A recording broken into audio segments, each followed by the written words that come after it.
Hello అండి. ఆడపిల్లలున్న ప్రతి ఒక్క పేరెంట్ తెలుసుకుని వండి పెట్టాల్సిన వంటండి. ఇదేంటో ఎలా చేయాలో చూసేద్దామా?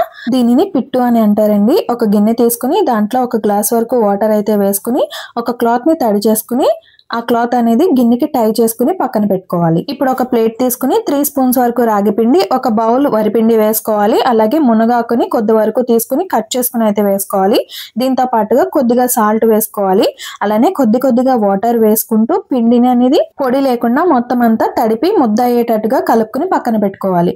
ఇప్పుడు క్లాత్ కట్టుకున్న గిన్నె మీద ఈ కలిపి పెట్టుకున్న పిండి ఏదైతే ఉందో దాన్ని వేసుకుని ఈ క్లాత్ అనేది వీడియోలో చూపిస్తున్నట్టుగా 4 సైడ్స్ క్లోజ్ చేసుకుని స్టవ్ ఆన్ చేసుకుని లో ఫ్లేమ్ లో ఉంచుకుని ఈ గిన్నెను అనేది పెట్టుకోవాలి. 15 to 20 మినిట్స్ దీన్ని కుక్ చేసుకున్న తర్వాత ఓపెన్ చేసి చూస్తే పిండి అనేది మంచిగా ఉక్కి కనిపిస్తుందండి.